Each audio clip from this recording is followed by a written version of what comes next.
Hello friends, आप सबका स्वागत है मेरे यूट्यूब चैनल फार्मा एमसीक्यू में।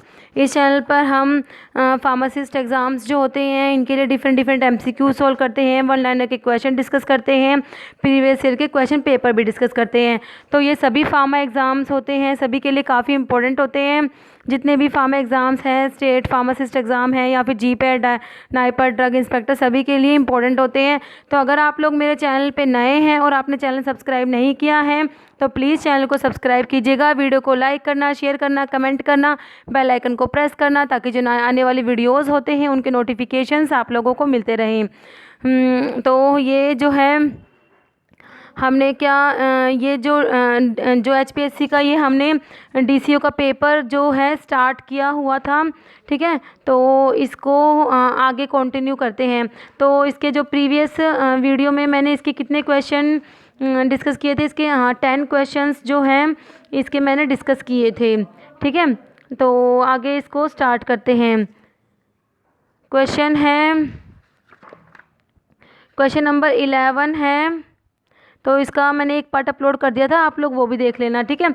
तो उसमें मैंने ना हाँ, इसका जो फर्स्ट पार्ट था उसमें मैंने ये फर्स्ट क्वेश्चन का आंसर गलत बता दिया था।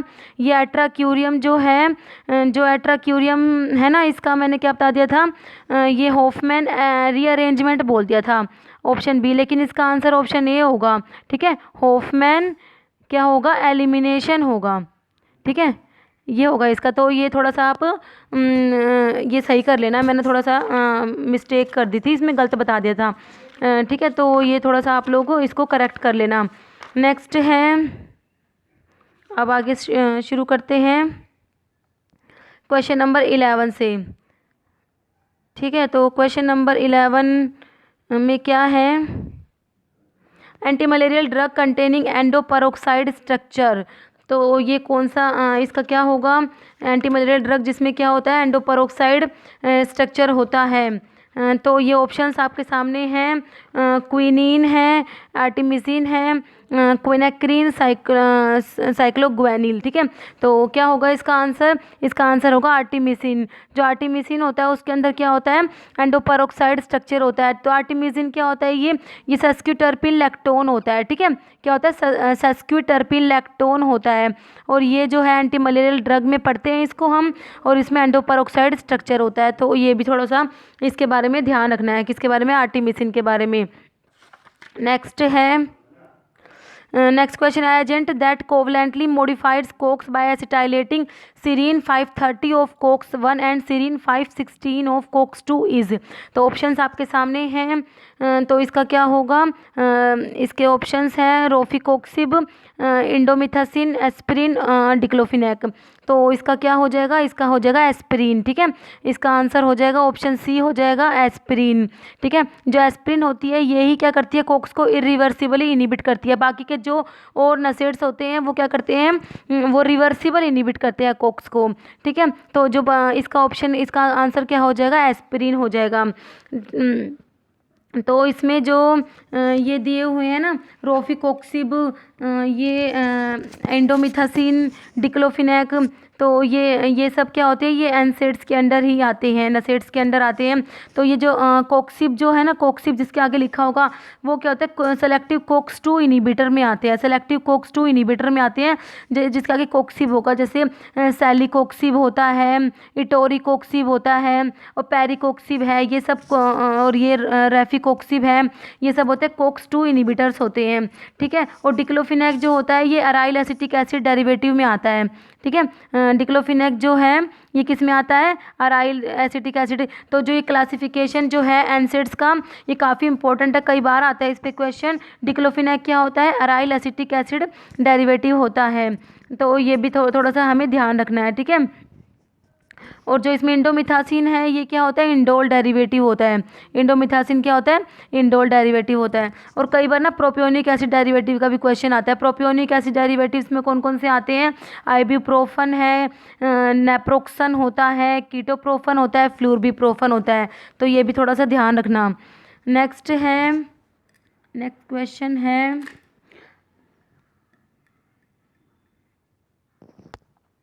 हाँ, तो इसका मैंने एस्प्रिन बताया, ठीक है, एस्प्रिन ध्यान रखना। Next the common structure amongst the anti convulsant drug like barbiturates, succinimides, hydantoin is. तो ये क्वेश्चन अगर आप लोगों को पता हो तो मैंने पहले ये क्वेश्चन कराया हुआ है। अगर आप लोग वीडियो को अच्छे से देखते हैं तो आपको इसका आंसर पता होगा। ये क्वेश्चन मैंने डिस्कस किया हुआ, सेम यही क्वेश्चन था, क्योंकि क्वेश्चन ना बहुत से क्वेश्चन रिपीट होते हैं। तो ये क्वेश्चन ना जीपैट में आया हुआ है। जीपैट का पता नहीं कौन सा 2010 या 12 का ये एक पेपर है, ये नहीं पता कौन से उसका है, पर है जीपैट का ये क्वेश्चन। तो मैंने ये जो जीपैट के प्रीवियस ईयर के क्वेश्चंस डिस्कस किए हुए हैं, इसके 3 वीडियो बनाए हुए हैं, तो उनमें से है ये। मैं उसका लिंक डिस्क्रिप्शन में दे दूंगी, ठीक है। तो ये क्वेश्चन बताया हुआ है। ऑप्शन है सल्फोनामाइड, इसके ऑप्शन है सल्फोनामाइड, यूरिड, थायजाइड, टेट्रा हाइड्रोपिरिमिडीन, ठीक है। तो जो ये बारबिचुरेट, सक्सिनिमाइड और हाइडेंटोइन में जो कॉमन स्ट्रक्चर होता है वो यूरिड होता है, ठीक है। ऑप्शन बी राइट हो जाएगा, यूरिड, UREID, ठीक है, यूरिड हो जाएगा। और इसका एक्सप्लेनेशन के लिए आप जिसमें मैंने ये डिस्कस किया हुआ है वो आप देख लेना, मैं उसका लिंक डिस्क्रिप्शन में दे दूंगी, ओके। नेक्स्ट है catalytic triad in acetylcholinesterase is composed of the following amino acid residue. तो जो इसका क्या होगा, कैटालिटिक ट्रायड इन एस्टाइलकोलाइनेस्टरेज जो होता है ना, उसमें जो होता है कौन से अमीनो एसिड रेजिड्यू का बना होता है एस्टाइलकोलाइनेस्टरेज में। तो इसका ऑप्शंस है serine, glutamate, histidine, serine, arginine, glutamate, threonine, histidine, aspartame, threonine, arginine, glutamate. तो हमें क्या याद रखना है, SGH याद रखना है, ठीक है। SGH से सीरीन, ग्लूटामेट और हिस्टिडीन होता है, उसमें क्या होता है, सीरीन, ग्लूटामेट और हिस्टिडीन, SGH याद रखना, ठीक है। ऑप्शन ए इसका राइट आंसर हो जाएगा। तो याद रखना है, क्या याद रखना है हमें, SGH याद रखना है।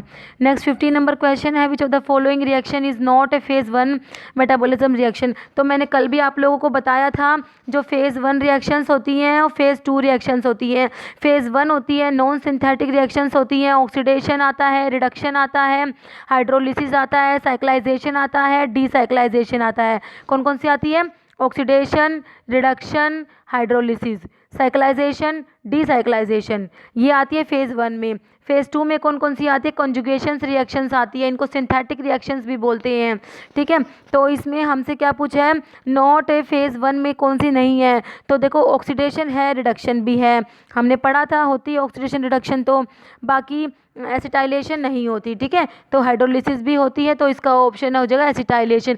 एसिटाइलेशन फेज 2 में आती है। फेज 2 जो कंजुगेशंस रिएक्शंस होती हैं, सिंथेटिक रिएक्शंस भी बोलते हैं इनको, उनमें आती है कौन सी, एसिटाइलेशन। और आंसर क्या हो जाएगा इसका, क्या हो जाएगा आंसर, एसिटाइलेशन। नेक्स्ट है पामिटेट एस्टर ऑफ क्लोरमफेनिकोल। तो क्लोरमफेनिकोल के ऊपर क्वेश्चन आ गया, ठीक है। क्लोरमफेनिकोल और टेट्रासाइक्लिन क्या होती है, ब्रॉड स्पेक्ट्रम एंटीबायोटिक्स में पढ़ते हैं ना हम इनको, टेट्रासाइक्लिन, क्लोरमफेनिकोल जो होती है। तो ये less bitter tasting than the parent drug because the ester, ठीक है। इसके 2 एस्टर होते हैं क्लोरमफेनिकोल के, एक तो पामिटेट है और एक होता है सक्सिनेट होता है, 2 होते हैं, ठीक है। पामिटेट, क्लोरमफेनिकोल पामिटेट और क्लोरमफेनिकोल सक्सिनेट। हमारा क्वेश्चन है क्लोरमफेनिकोल पामिटेट के बारे में।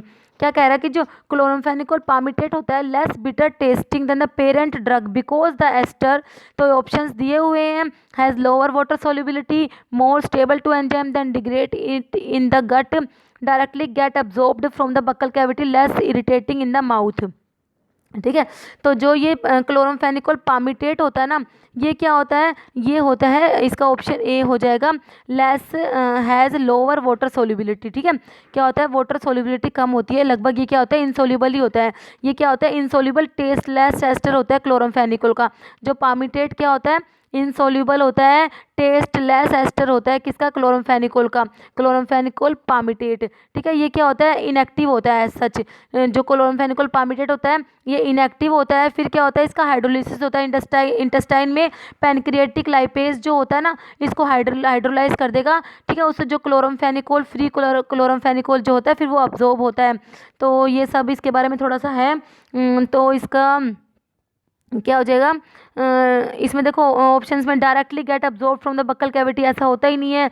तो more stable to enzyme that degrade in the gut, तो ये ऐसा भी नहीं होता। तो इसका ऑप्शन ए ही राइट होगा, लोअर वाटर सोल्यूबिलिटी, ठीक है। तो बाकी का आप लोग एक बार इसको कंफर्म कर लेना। मेरे हिसाब से तो इसका आंसर ए ही होगा, ठीक है, लोअर वाटर सोल्युबिलिटी होती है।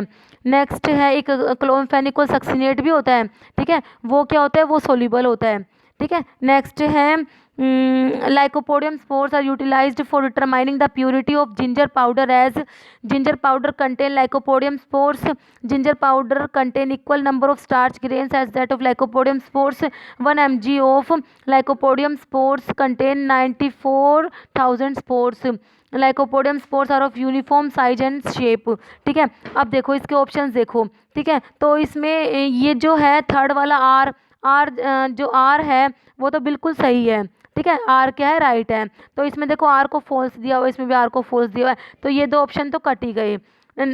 लास्ट के दो ऑप्शन है उनमें क्या दिया हुआ है, आर को क्या दिया हुआ है, ट्रू दिया हुआ है, ठीक है। तो इसका आंसर आप एक बार देख लेना, मुझे इसमें बिल्कुल श्योर नहीं हूँ मैं क्या आंसर होगा, मैंने इसे सर्च किया पर मुझे ये समझ नहीं आया। तो वैसे इसका आंसर डी हो सकता है, क्योंकि चारों सही हैं, ऐसा भी नहीं हो सकता। तो मेरे हिसाब से इसका आंसर मैं डी लगा रही हूँ, ठीक है। बाकी आप लोग देखना, अगर इसको किसी को इसका आंसर पता हो ना एक्सप्लेनेशन के साथ, तो प्लीज़ मुझे इसका आंसर ज़रूर बताना, क्योंकि मुझे इसका बिल्कुल भी श्योर नहीं है कौन सा होगा। मेरे हिसाब से इसका डी लगा लेते हैं, बाकी आप लोग एक बार देख लेना, इसको चेक कर लेना। नेक्स्ट है which one of the following is not steroidal sapogenin, कौन सा है जो स्टीरोडल सैपोजेनिन नहीं है, ठीक है। तो इसमें जो ये है हैकोजेनिन, जो हैकोजेनिन, डायोजेनिन, सारसेपोजेनिन, हिड्राजेनिन, ठीक है। स्टीरोडल सैपोजेनिन में ये तीनों तो आते हैं, ये ट्राइटर्पिनोडल होता है। जो हिड्राजेनिन है वो क्या है, ट्राइटर्पिनोडल है।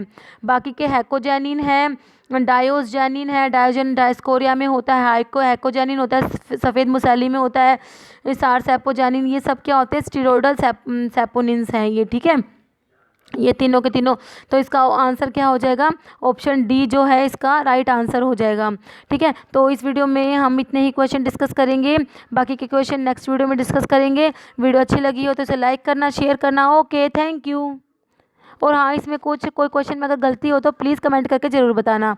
Okay, thank you.